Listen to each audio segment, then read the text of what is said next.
Teoría del cognitivismo.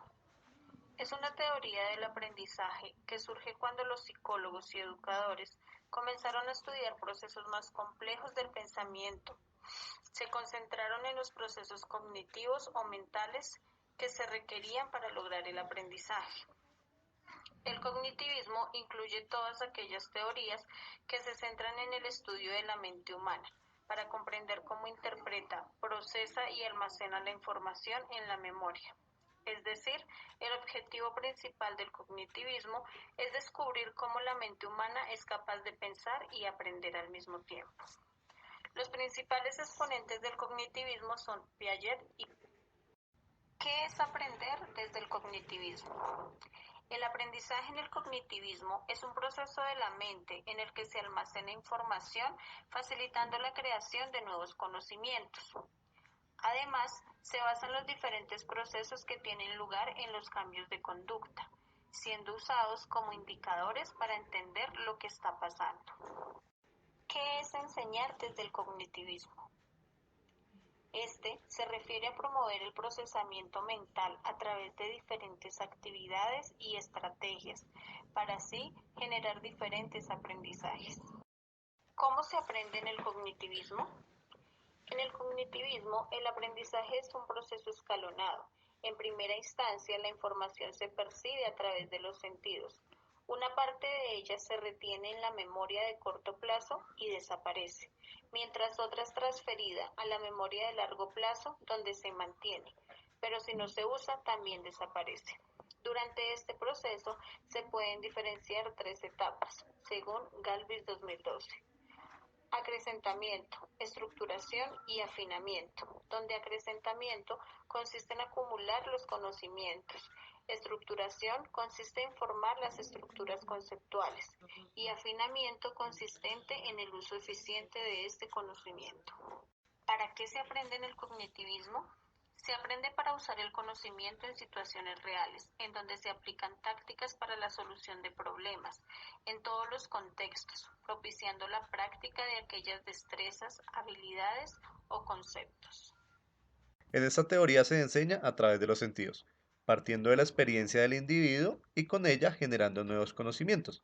Para ello, se debe analizar la tarea, segmentarla en pequeñas partes y utilizar esa información para desarrollar una estrategia que va de lo simple a lo complejo. En este sentido, se deben aplicar estrategias cognitivas para facilitar el acrecentamiento, la estructuración y el afinamiento. Por otra parte, se enseña para poder generar nuevos conocimientos en los individuos. También para que el estudiante sea un ser activo, constructor de su conocimiento y posea habilidades en la resolución de problemas. De acuerdo con ello, Galvis 2012 dice que enseñar se centra en procurar que el aprendiz llene los vacíos existentes en dicha estructura de memoria. En este orden de ideas se evalúa desde un proceso formativo de aprendizaje, el cual va desde el funcionamiento mental ante la tarea a realizar.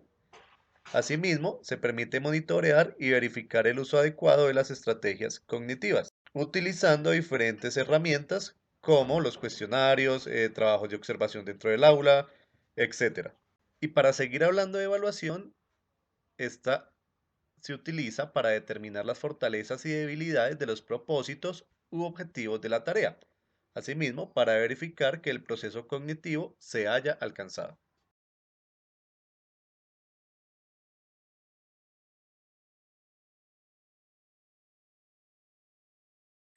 ¿Cuál es el rol del estudiante? El rol del estudiante se debe caracterizar por ser receptivo y activo, aprendiendo e interesándose por construir conocimiento y relacionándolo con lo que busca del mismo. Para ello, es importante procesar la información relacionada con sus conocimientos previos. Por otro lado, el rol del estudiante debe ser capaz de crear los medios para hacer asociaciones con lo que ya sabe, derivar nuevos conceptos, contrastarlos con lo que ya posee, practicarlos en variedad de contextos, hallar claves para recuperar los nuevos conocimientos, utilizar la información y los conocimientos y destrezas propuestas en el ambiente de aprendizaje. Por último, este rol del estudiante debe ser, como ya lo mencionamos anteriormente, un agente activo para su proceso de aprendizaje, estar motivado y participar constantemente en él. ¿Cuál es el rol del profesor?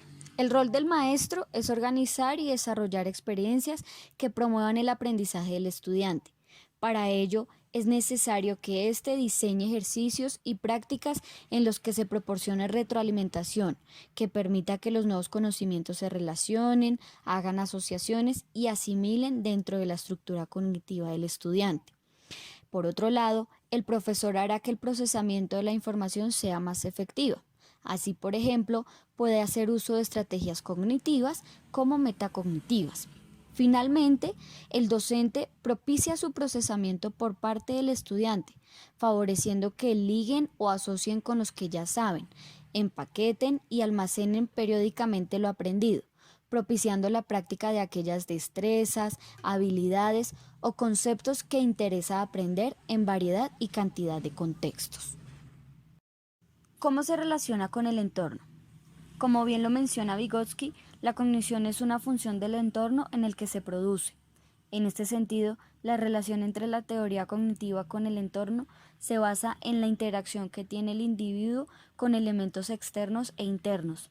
Así, el medio ambiente, el contexto y los aspectos sociales influyen fuertemente en lo que la cognición adquiere para procesar y reproducir. Por tanto, es fundamental diseñar y propiciar espacios físicos y virtuales que fortalezcan el aprendizaje. ¿Qué recursos podrían apoyar el aprendizaje y cómo se usan? Es posible decir que existen diversos recursos que podrían apoyar el aprendizaje desde la teoría cognitiva, tales como Moodle, Classroom, Edmodo, Khan Academic, Padlet, Learning Apps, entre otros. Dichos recursos son plataformas tecnológicas que permiten crear ambientes virtuales, diseñar o utilizar actividades para que los estudiantes interactúen, demuestren y desarrollen sus aprendizajes. Asimismo, posibilitan generar y monitorear el proceso de enseñanza-aprendizaje. Estas se usan por medio de cuentas de correos electrónicos o a través de páginas online.